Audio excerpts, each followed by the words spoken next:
굴리면서 떨어지지 않도록 굴리면서 결국은 부활을 시킵니다. 부활이 아니라 부활을 시키죠. 그렇기 때문에 멀리 떠났던 어느 펭귄이 먹을 거를 가지고 옵니다. 가지고 오는데 보면은 떼들이 어마어마하게 많아요. 정말 많은 무리들이 모여 있는데 어떻게 신기하게도 자기 새끼를 찾아가서 자기가 낳은 새끼한테 먹을 거리를 먹입니다. 이거는 뭘 의미하느냐 하면은 하나님이 지으신 것이 아니라면은 이렇게 애미에게나 또 애비에게 후성애가 생길 수가 없습니다. 홍수 이후에 남극에서 살아가고 있는 많은 생물들이 있지만 그 중에서 펭귄 같은 것들은 이렇게 해서 자기 새끼를 키우는 그러한 희생적인 사랑, 아버지의 사랑을 보여주고 있습니다.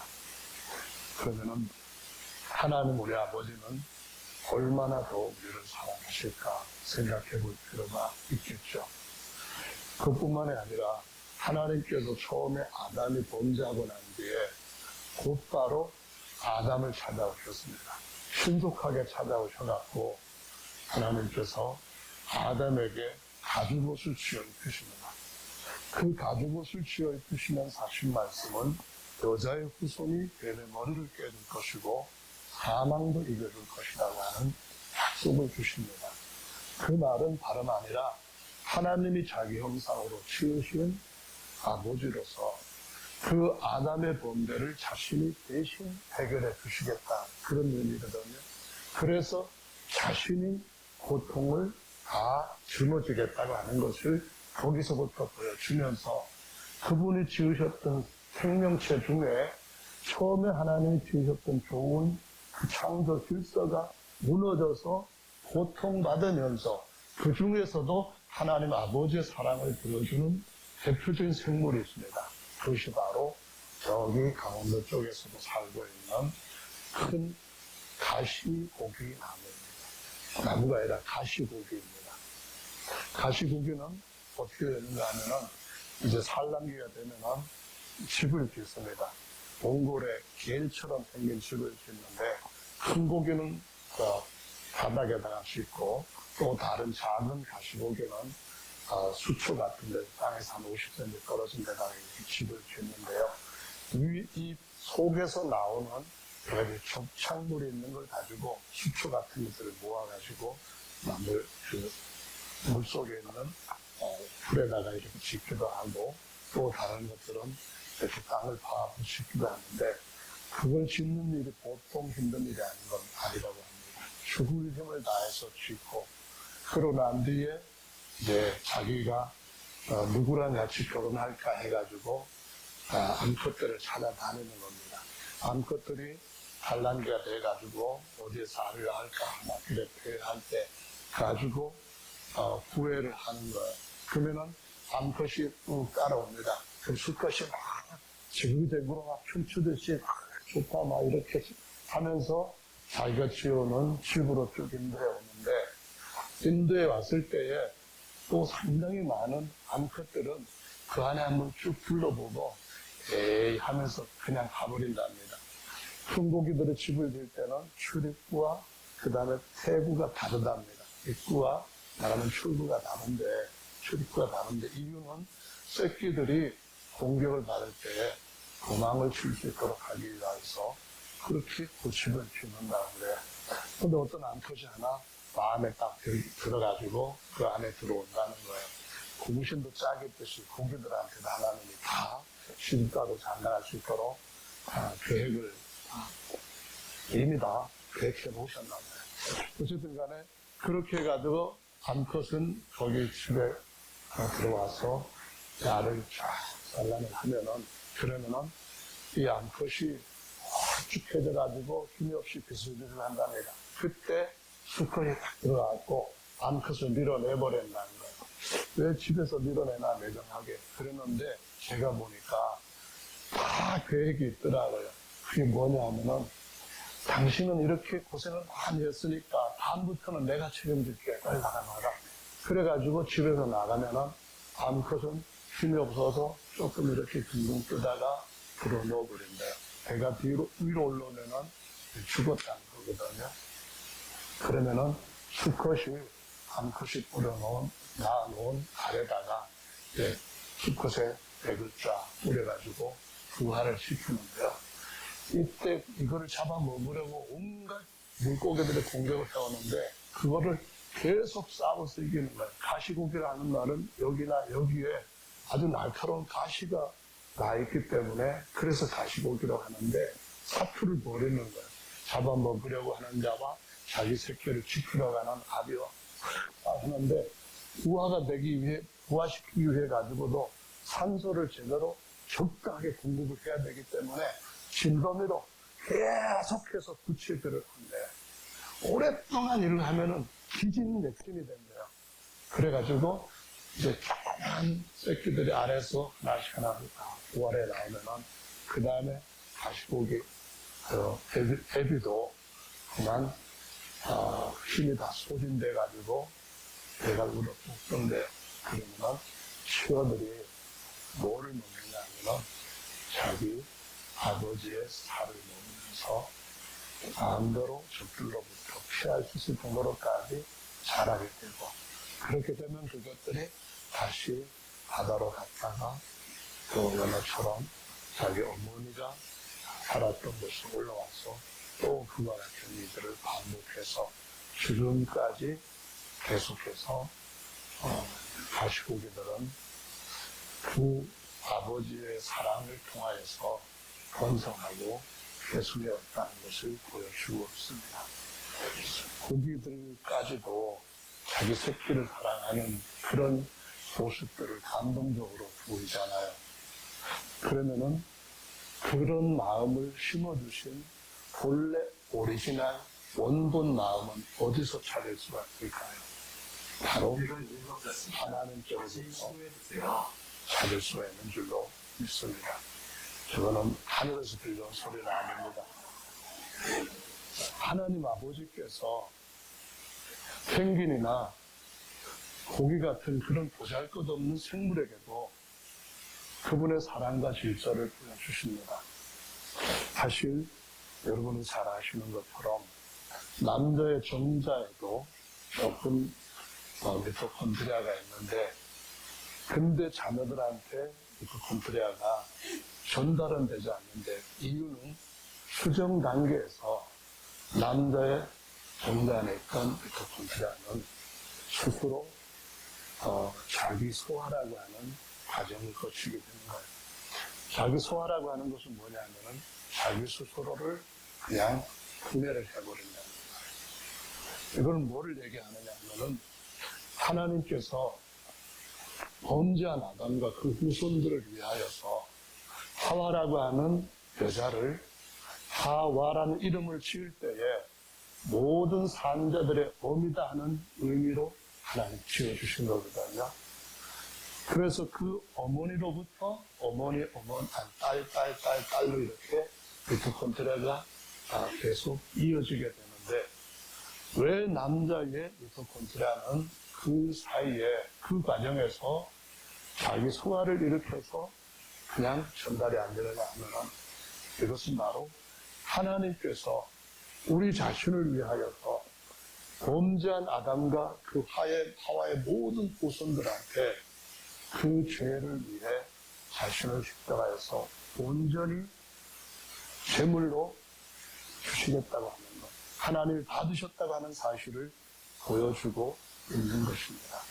그래서 이런 모든 일들을 우리가 하나님께서 주신 계획과 질서 속에서 볼 수 있다고 한다면은 오늘날 우리의 삶도 그 자비로우신 아버지 손에 우리 자신을 맡기는 것이 정말 지혜로운 일이고 잘하는 일인 줄로 믿으시기를 예수님의 이름으로 축원합니다.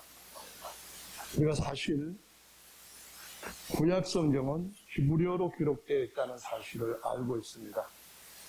히브리어에는 22개의 자음자로 그들의 언어가 만들어져 있는데 첫 번째 글자가 알렙이에요.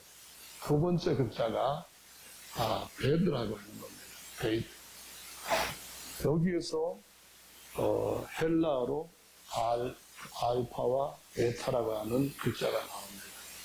여기에서 영어 시대가 되었을 때에 A와 B라고 하는 글자가 나옵니다. 근데 히브리어 사전에 보면은 제일 먼저 가장 처음에 나오는 단어가 알렙과 베이트라고 하는 두 개의 글자로 만들어진 단어예요. 거기에다가 발음을 뭘 넣냐면은 아라고 하는 발음을 넣어가지고 아바 이렇게 아빠라고 하는 단어가 히브리어 사전에서 처음으로 나온다는 거예요. 왜 그렇게 히브리어 사전에 아빠라고 하는 단어가 처음 나올까? 그 의미는 뭘까? 생각해 볼 만하지 않습니까? 그것이 히브리어에서도 뿐만 아니라 헬라에서도 그리고 영어에서도 알파, 베타와 A, B로 이어졌다는 것은 생각해 볼 만한 충분한 가치가 있다는 것을 의미하는 게 아니겠습니까? 하나님께서 모든 만물을 만드시기 전에 먼저 아들을 낳으셨답니다. 창세기 1장 26절, 27절에 보면은 우리의 모양대로 사람을 만들자 이럴 때에 우리라고 말씀하신 모든 피조물보다 먼저 나신 자인 골로새서 1장 15절에 기록된 말씀처럼 하나님이 자기의 아들을 낳으시고 아버지가 되셨다는 겁니다. 그래서 히브리어에서는 아비라고 하는 단어가 첫 번째 나오는데 오늘날 우리가 사용하는 한글에서도 아비 하면은 똑같은 어근에서 나와 있는 똑같은 의미입니다. 발음이 똑같고 의미가 똑같다는 거예요. 엄마도 얘기를 하자면은 히브리어로는 처음에 알렙에다가 M이라고 하는 단어, M이라는 글자를 붙여가지고 알렙에다가 영어로 말하면은 그냥 이렇게 M자예요. 그걸 붙여가지고 M이라고 발음을 합니다. 엄마를 보고 옛날 어른들은 M이야 이렇게 불렀는데 그분들이 히브리어를 배워가지고 그렇게 아는 게 아닙니다. 아비야 이렇게 불렀는데 히브리어를 알기 때문에 그렇게 한 것이 아닙니다. 그거는 뭐냐 말하면은 우리 언어가 처음에 히브리어를 사용하던 아브라함의 후손들, 그 이전에 아브라함의 조상들 같은 언어에서부터 언젠가 변하기는 했지만 홍수 이후에 언젠가 변하기는 했지만은 닮은 것들을 여전히 갖고 있고 생각도 닮은 것들을 많이 갖고 있고 관습도 닮은 것들을 많이 갖고 있다라는 얘기인데요. 여기에서 우리가 알아야 되는 것이 하나님은 모든 만물을 지으실 때에 아들을 위하여서 아들 때문에 아들 것 되게 하시려고 후사 상속자 삼으려고 만유를 지으셨다는 말씀이에요. 펭귄도 그렇고 가시고기도 그렇고 다른 모든 것들도 아버지가 되셔서 하나님이 아들을 낳으심으로 아버지가 되셔서 아들들한테 이 모든 것들이 다 조화롭게 아주 부족함 없이 빠짐없이 아들을 기쁘게 해주기 위해서 아들의 것으로 주시기 위해서 만드셨다는 거예요.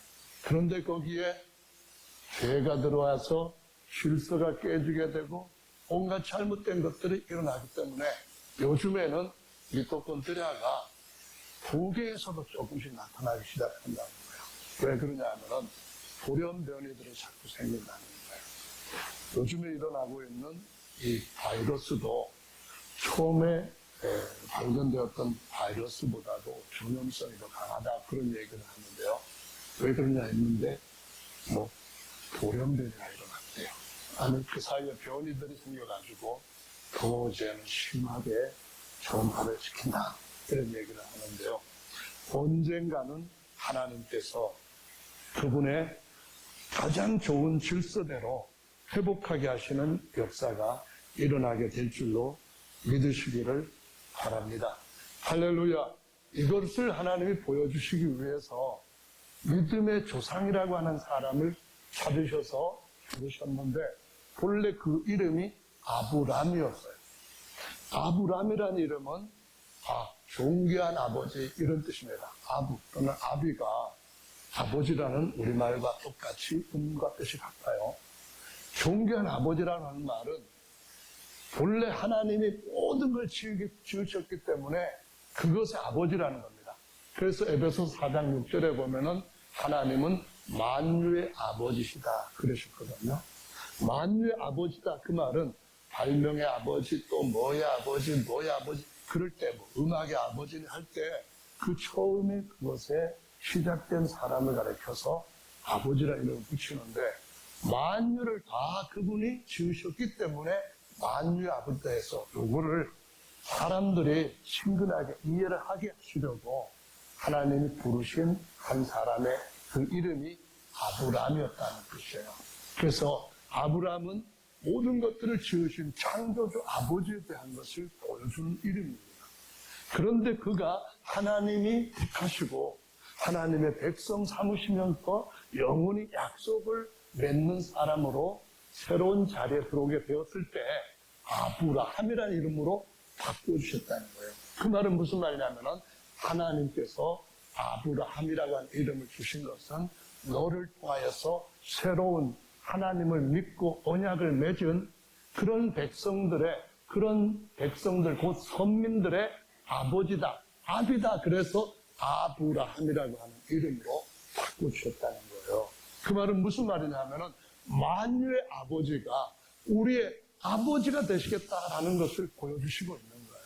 근데 보니까 아브라함은 이 지부산에 살았던 사람들을 다 자기의 세 종류의 각각 다른 신분의 아들들을 통하여서 대표적으로 상징적으로 모든 이들을 보여주는 인물이 되어버렸어요. 그래서 티끌 같은 후손들 이렇게 말하면은 현재 이 땅에서 육신으로 혈통적으로 선민이 된 사람들을 가르치고요. 하늘의 별 같은 후손들, 아브라함의 하늘의 별 같은 후손들이란 하나님께로부터 다시 태어난 사람들, 육체로 난 것이 아니라 하나님의 성령으로 태어난 사람들, 세상의 어떤 낮은 가르침으로 종의 신분으로 난 것이 아니라 하늘의 진리의 말씀으로 다시 태어난 사람들을 가르치고 영원히 모든 피조물을 소유물로 받고 그것들을 발 아래 통치하는 자들을 하늘의 별 같은 후손들이라고 말씀을 하시면서 또 한 후손이 있는데 바닷가의 모래 같은 후손들이라는 거예요. 창조를 안 믿는 사람들은 조그만 지구 하나에 사람을 살게 하시고 이렇게 지으셨다면 얼마나 하나님이 이 창조에 허비된 작업을 하셨느냐 이렇게 농담하고 조롱을 합니다. 얼마나 많은 별들이 있는데 저거 뭐 때문에 하나님 만드신다. 그러니까 하나님 만드신 것이 아니다. 아니에요.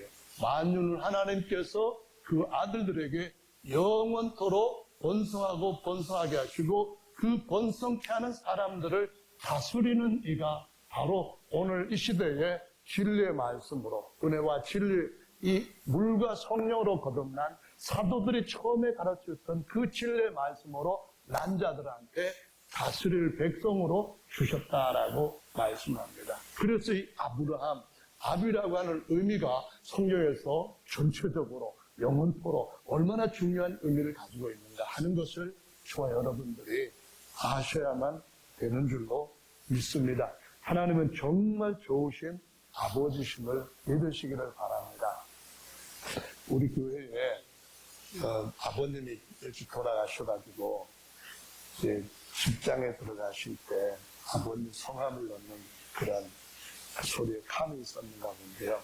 거기다 아버님 돌아가셨으니까 성함을 짓지 않고 아버님 조남을 안 줬고 예수님이라고 적었던 사람이 있어요.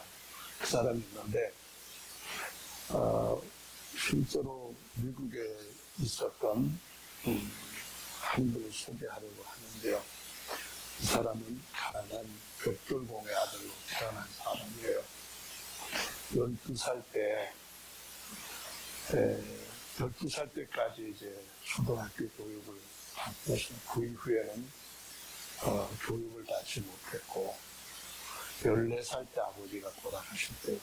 그래서 조그만 상점에 조문으로 취직을 해서 하는데 일할 때 이 사람이 물건 사러 온 손님들한테 어떻게 말하는가 하면, 지금 이 물건은 이런 면에서 굉장히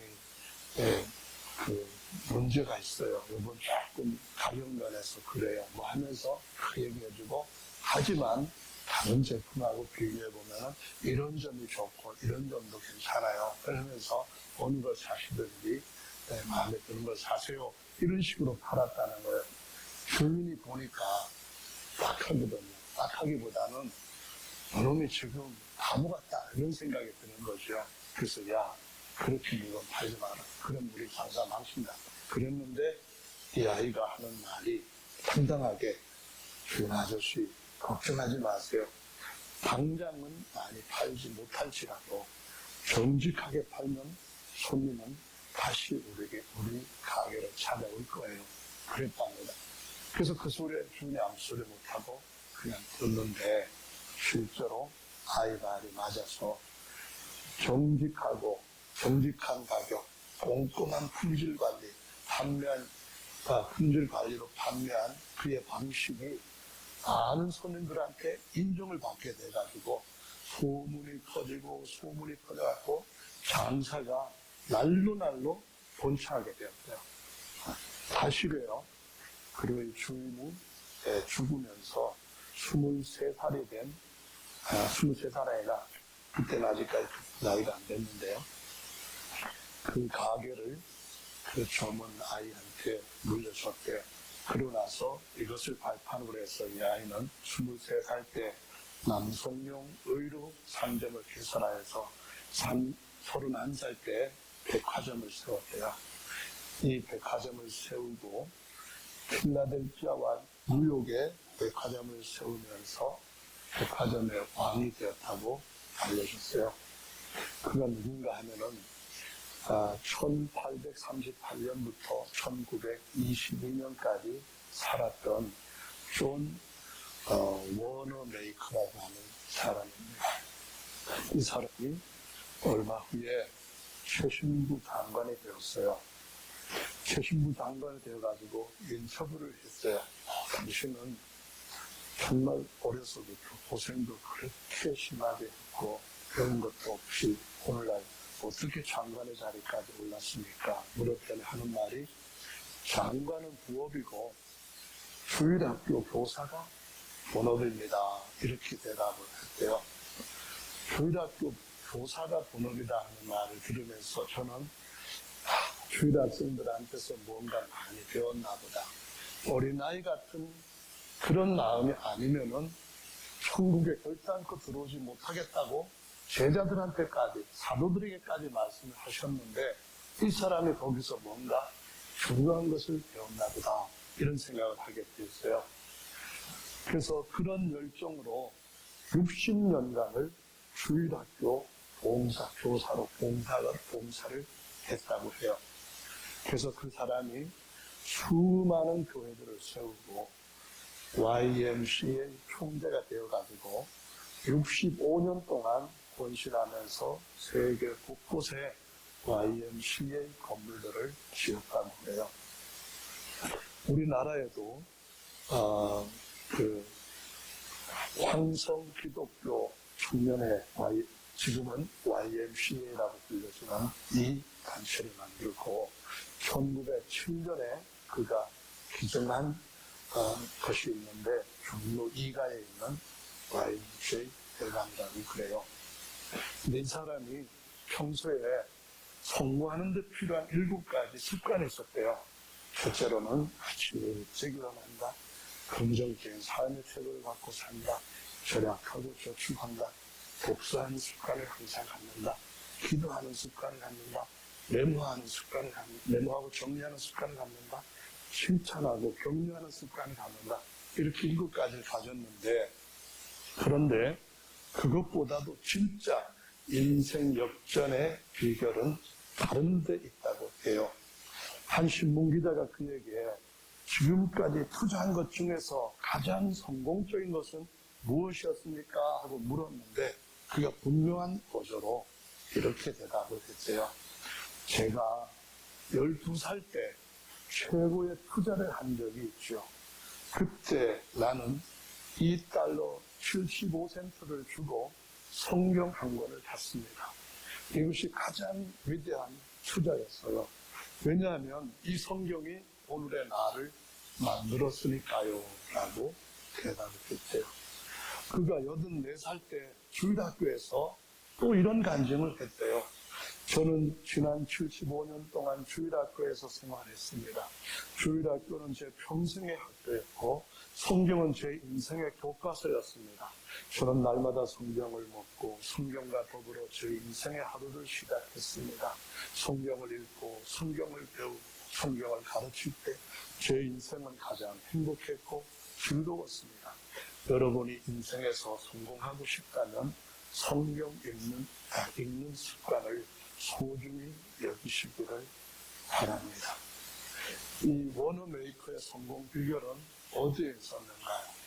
어린아이들한테서 무언가를 배우고 배운 것을 주면서 한평생 거기에 있었다고 하는 사실을 보여주고 있습니다. 그래서 저와 여러분들이 어린아이와 같은 마음을 갖고 거기에서 하나님의 위대하심을 발견하고 자기 자신을 낮추고 하나님의 나라를 더 무엇보다도 중시하고 중심에 두고 앞세운다고 한다면 하나님은 우리를 아주 깊은 웅덩이에서부터 끌어올려서 애굽의 총리가 되게 하시는 크고 놀라운 귀한 일을 하실 줄로 믿습니다. 아버지로부터 사랑을 되찾이했다시피 했던 요셉이었어요. 그러나 17살 때 그는 아버지의 사랑을 더 이상 받을 수 없는 그러한 형제들의 아주 강한 증오와 미움의 대상이 되어버렸고 죽임을 당할 수 있는 환경에서 겨우 하나님의 손에 의해서 종으로 팔려가게 됩니다. 온갖 고통을 겪었지만은 하나님의 사랑은 아버지의 사랑, 그 야곱의 사랑보다도 더 믿을만 했습니다. 그가 30세가 되었을 때 애굽의 총리가 되었고 애굽과 주변 국가들을 그 끔찍한 기근에서 살리는 일을 했던 것을 볼 수가 있습니다. 하나님 아버지의 사랑을 아는 사람들은 어떤 사람입니까? 자기를 하나님 앞에서 낮출 줄 아는 사람입니다. 하나님께서 어린아이에 불과한 우리들을 보실 때에 뭐든지 도와주고 싶어 하십니다. 우리가 하나님 앞에서 뭘 조금 안다면은 오늘날 인류가 과학이 조금 발달하고 인류들이 조금 더 인터넷을 통하여서 스마트폰을 통하여서 원하는 정보들을 얻을 수 있다고 하는 이러한 생각이 자신들도 뭔가 모든 걸 할 수 있다고 하는 생각처럼 높아져 가지고 하나님의 사랑과 그 계획에서부터 좀 더 멀리 벗어나는 것을 보는 시대에 살고 있습니다. 그런 것이 이방인들에게만 나타나는 것이 아니라 교회에서도 나타나며 그런 것이 한국의 신앙생활을 한 사람에게만 나타나는 것이 아니라 10년, 20년 하나님을 믿어왔고 섬겨왔다고 하는 사람들 속에서도 나타나는 것이 문제라는 것입니다.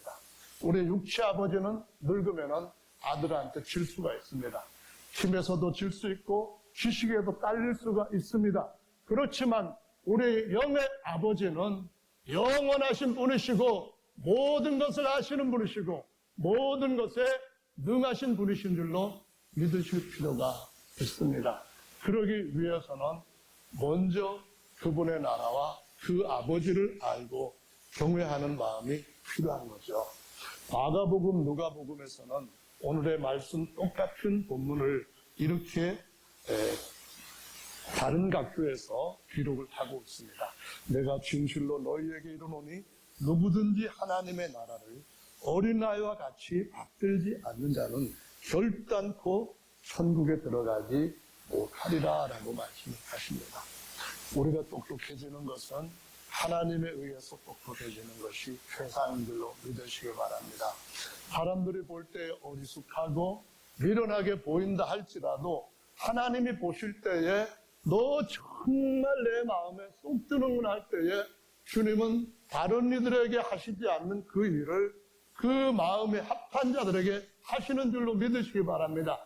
이는 내 사랑하는 아들이요 내 기뻐하는 자라고 말씀하시면서 보라 내가 너를 낳았도다. 나는 너의 아버지가 되고 너는 나의 아들이 될 것이라고 말씀하시면서 아들이면 후사 곧 하나님 그리스도와 함께하는 하나님의 후사이니 우리가 그와 함께 하나님의 영광을 유업으로 물려받을 자라고 말씀하시는데 함께 후사라고 하는 말은 원래 쉰이라고 하는 단어를 같이 합친 단어입니다. 이 단어는 무슨 의미냐 하면은 공동후사라고 하는 뜻입니다. 쉰둘로스라고 하는 단어가 같은 종들이다 그 말인데 공동후사라고 하는 말은 똑같이 하나님으로부터 모든 것을 물려받을 수 있는 후사의 자리에 들어갈 자다라고 말씀하시는데요. 그러기 위해서는 하나님의 말씀을 올바로 배울 수가 있어야 되는 줄로 믿으시기 바랍니다. 여러분 혹시 영생교에 대해서 들어보셨습니까? 부천에 있는데요. 소사에 있었습니다. 저는 죽었는데 조희성이라고 하는 사람에 원래 조씨들은 상당히 카리스마가 있는 분입니다. 근데 이 사람이 무슨 소리를 했는가 하면 자기가 성령 보혜사다 그런 말을 하면서 어떤 일을 했을까요? 자기한테 오면은 성령 받고 생명의 이슬 준다 뭐 그랬는데 다른 교리들은 다 제쳐놓고 얼마나 사람들이 성경 말씀에 무지한가 하는 예를 들어보자면요. 그 전부터도 그런 소리들이 있었는데 이 영생교의 조희성이가 그런 말을 했습니다. 마지막 때 심판이 일어날 때에 그때 모든 데는 다 전멸당하는데 그런데 이 소사에서는 우리가 있는 이 소사에서 우리는 영생에 들어간다는 거예요. 왜? 하늘이 무너져도 솟아날 구멍이 있다 하는데 여기다 들어가요. 1998년 10월 5일 날 영생교 신도 7명이 차량에서 불타는 차량에서 시체로 발견돼 가지고 부검을 했습니다. 신부는 영생교 목사, 영생교 사모, 53살, 54살 뭐 그래야 되는데요. 그 다음에 27살짜리 영생교 목사의 차남, 그리고 다른 신도들 해서 25살짜리도 있고, 59살짜리도 있고 했는데요. 이 사람들이 어떤 사람인가 하면은요, 그 목사라고 하는 사람이 서울의 어떤 신학교를 86년도에 졸업하고 강원도 태백에 들어가고 전도사 일을 하다가 영생교를 만나서 서울에 개척을 했는데 그 조희성이라고 하는 사람의 그런 가르침에 빠져가지고 가족끼리 같이 몸에다가 신화를 그 휘발 윤곽을 뿌리고 순교를 했습니다. 그냥 자살이 아니라 여기가 하늘로 가는 것이다 해갖고 순교를 했다는 말이에요. 이런 것이 오늘날 기독교의 본실이라는 것을 우리가 한번 주목을 해야 된다는 거죠. 또 다른 거예요. 안상호, 여기 가면 크게 안상호 주인, 안상호 하나님의 교회가 있습니다. 장길자라고 하는 여자를 어머니 하나님이라고 믿는 건데요. 젊은 사람들 많이 있습니다. 돈 많이 바쳐서 가방에 번듯한 건물을 많이 지어놓고 14만 4천 돈 많은다고 그렇게 하는 사람이에요. 안상호 씨가 죽을 때 냉면 먹고 취해가지고 그래서 응급실로 실려가다가 차 안에서 죽었는데요. 여전히 하나님으로 믿고 1988년도에 예수님 재림한다고 하는 말을 그대로 믿고 안상호 하나님 재림한다는 말을 그대로 믿고 티못을 갖추어 있고 어느 지역에 모였어요. 그 지역이 어디인가 하면은 다른 데가 아니고 실제로 저쪽에 충남에 가면은 1988년에 충남 변기군 소정면 전의면이 있는데 전의가 있는데 거기에 산 이름이 사람들이 전의산이라고 불렀거든요. 그 전의산에 하나님이 강림하신 데 가지고 그 4,000명이 88년도에 모인 거예요. 왜 전의산이냐면은 시편이라 이사야 말씀의 2장에 보면은 주의 전의 산이 모든 산들보다도 높을 것이라고 하는 말씀을 어떻게 이해를 했는가 하면은, 야훼 전의 산이라는 말은 전자가 직전자예요. 그러니까 성전할 때 전이거든요. 그 성전의 산이라는 말인데, 요거를 뭐라고 했냐면은 전의 산이라고 이해를 하는 거예요. 오해죠. 그래가지고 전의면에 가가지고 그 산에 하얀 옷 입고 모인 거예요. 재림할 때 기다린다고. 오셨을까요? 그 전의면하고 이 전의 산하고는 정말 달라요. 그런데 거기 모였다가 사람들이 그러면 안 믿고 다 흩어져 버렸느냐? 아닌 거예요. 지금도 저기에 믿는 사람들이 많이 있어요. 그뿐만이 아니고요. 여기 과천이 원래 한국에 보면 신해산이라고 하는 데가 나와요. 신해산이라는 말은 다른 말로 하면은 영어식으로 시나이 산이에요. 시나이 반도에 있는 산인데, 원래 성경에는 시나이 반도가 아니라 여기 이스라엘 백성들이 광야 생활을 했던 곳이 다른 거예요. 갈라디아서 4장의 말씀에 보면은 여기는 미디안 땅에 있는 것인데, 이것을 잘못 알아갖고 우리 여기 신해산 했는데, 신해산이라는 말을 신의 물가 아니면 그 어떤 그 개울 그런 식으로 생각을 한 거예요. 그래가지고 과천에 사람들이 모였는데, 과천에 보면은 그 옆에 청계산이 붙어 있잖아요. 청계산이 개자가 신의 개자인 거예요. 그러니까 신의 개자하고 신해산하고 딱 맞는다. 여기가 바로 하나님께서 임하실 시온산이요, 언약의 신해산이다. 그런 가르침을 지금 믿고 있는 거야. 아마 이만희가 죽고 나면은, 누군가 하지만 죽고 나면 그럴 거예요. 과천. 왜 이 과천이 중요하냐 하면은, 과자가 뭐냐? 그 에덴 동산에 온갖 과일이 있었다 해가지고 이 과자 아니냐? 천이 뭐냐?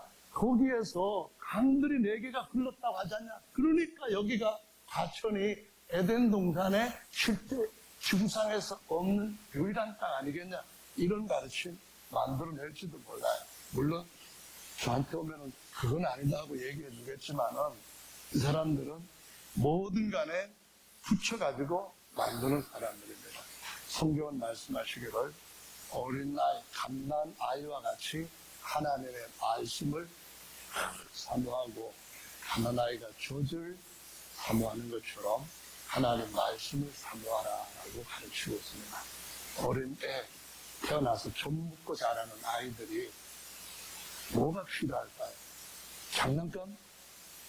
애들한테 장난감 그 시기에 주면은 큰일 날 수도 있어요. 아니면은 애들한테 5만원짜리 돈 봉투 10개 들어간 거? 그것도 아닐 수 있습니다. 어린애들한테 필요한 것은 하나님의 말씀입니다.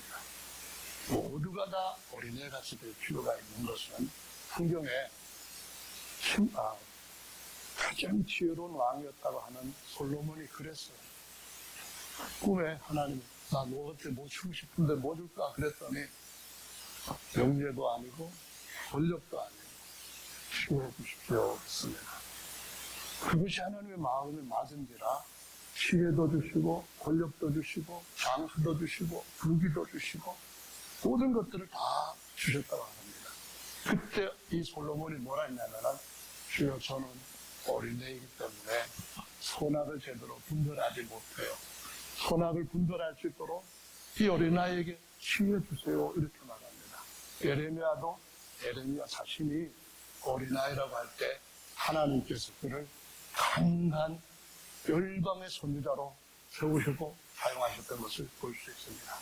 어린아이 같은 자에게만 아버지를 알고, 또 아버지 외에는 아버지와 아들의 소원대로 계시를 받는 자 외에는 이 사도적인 진리의 말씀을 알지 못한다고 했는데, 아버지여 올소이다. 이것을 지혜로운 자들에게는 숨기시고 어린아이들에게 나타내심을 감사나이다 라고 마태복음 11장 25절로 27절에 예수님의 말씀이 기록되어 있어요. 정말 여러분들은 어떻게 주님을 섬기시면 좋을까요? 여러분, 여러분의 아버지는 슈퍼맨이 아니라 슈퍼가 아닌 줄로 믿으시기 바랍니다. 슈퍼에 계시는 분이 아니라 아브라함을 부르실 때 나는 엘샤다이다 하셨던 분으로 없는 것도 있는 것을 부르시는 있게 되시면 부르신 줄로 믿으시기 바랍니다. 여러분은 그 위대하신 분 앞에 태어난 존재가 아닙니다. 세상의 모든 인류도 똘똘 뭉쳐도 난 바이러스한테 결정되는 취약한 존재입니다. 그 위대한 분을 의지하시기를 예수님의 이름으로 축복하고 축원합니다.